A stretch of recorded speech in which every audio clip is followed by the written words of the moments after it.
जय हिंद बच्चों। आज हम करने वाले हैं विज्ञान विषय के अध्याय 2 को, जिसका नाम है वस्तुओं के समूह बनाना। तो चलिए शुरू करते हैं। तो इसमें हमें सबसे पहले एक सारणी दे रखी है। सारणी में कुछ वस्तुएं हैं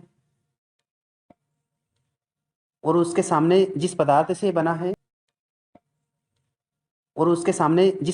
बना है उनके बारे में हमें लिखना है। दूसरी सारणी इसमें पदार्थ दे रखा है, पदार्थ तथा इन पदार्थों से क्या क्या वस्तुएं बनाई जा सकती हैं इसके बारे में हमें लिखना है। तो आप इसको लिख सकते हो। आगे बढ़ते हैं। सही विकल्प की ओर हम बढ़ते हैं। तो पहला विकल्प है, निम्न में से कौन सा पदार्थ जल में पूर्णतः विलय है। मतलब कौन सा ऐसा पदार्थ है जो पूरी तरह से जल में घुल जाएगा। तो वो है नमक, क्योंकि कांच का टुकड़ा, रेत और लकड़ी जल में पूरी तरह से क्या ये घुल ही नहीं पाते। प्रश्न 2 है, निम्न में से असंगत वस्तु, मतलब इनमें से कौन अलग है। तो ताला, कील, लोहे की छड़ या प्लास्टिक की डोरी। तो उत्तर है प्लास्टिक की डोरी, क्योंकि ताला, लोहे की छड़ और कील लोहे से बने होते हैं। प्रश्न 3 है, लोहे को किसमें डुबोकर रखने पर वह अपनी चमक खो देगा। तो लोहे को शीतल पेय या फिर शीतल पानी में डुबोकर रखने पर वह अपनी चमक खो देगा। Option B. प्रश्न 4, निम्न में से चमकदार पदार्थ है। तो चमकदार पदार्थ है ऑप्शन सी, स्टील का चम्मच। प्रश्न क्रमांक 5, निम्न में से कौन सी वस्तुएं पारदर्शी होती हैं। तो पारदर्शी आपको पता है कि ऐसी वस्तुएं जिनके आर पार हम देख पाते हैं उन्हें हम पारदर्शी कहते हैं। तो दर्पण और स्टील की प्लेट, हम जानते हैं कि दर्पण से हम आर पार नहीं देख पाते, ना ही स्टील की प्लेट से, लेकिन आवर्धक लेंस और जो कांच का गिलास होता है उसके आर पार हम देख पाते हैं। अगला प्रश्न है, प्रश्न 1, हमें पदार्थों को समूह में रखने की आवश्यकता क्यों पड़ती है। तो उत्तर है, समूह में बांटकर हम उनके गुणों का अध्ययन आसानी से कर सकते हैं। प्रश्न क्रमांक 2 है, दुकान में रखी बोतलें कांच के पदार्थ से क्यों बनाई जाती हैं। तो दुकान में रखी बोतलें कांच के पदार्थ से इसलिए बनाई जाती है ताकि उनमें रखा हुआ सामान हमें आसानी से दिख सके। प्रश्न क्रमांक 3 में एक सारणी दे रखी है। सारणी में हमें पदार्थ का नाम दे रखा है तथा हमें इन पदार्थ से क्या क्या वस्तुएं बनाई जा सकती हैं उसके बारे में लिखना है। तो आप लिख लीजिए इसे, जैसे लकड़ी से फर्नीचर, कागज से पुस्तक, चमड़े से जूता, प्लास्टिक से खिलौने और रुई से टेडी।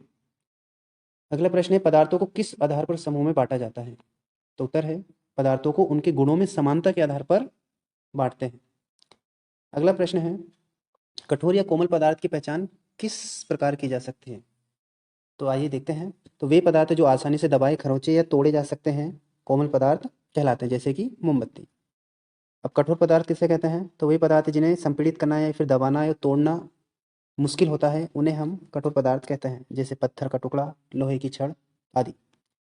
प्रश्न 6 है, चमकदार पदार्थ किस प्रकार अपनी चमक खो देते हैं। चमकदार पदार्थों के नाम लिखिए। तो वायु और नमी के कारण पदार्थ अपनी चमक खो देते हैं।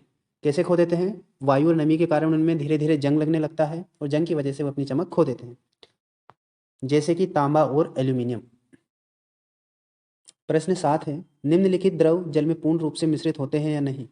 कि जो सामने आपको द्रवों के नाम दे रखे हैं वो कौन कौन से मिश्रित होंगे और कौन से नहीं होंगे। तो मिश्रित होने वाले कौन कौन से हैं, इनमें से सिरका और नींबू का रस, ये पानी में पूरी तरह से घुल जाते हैं।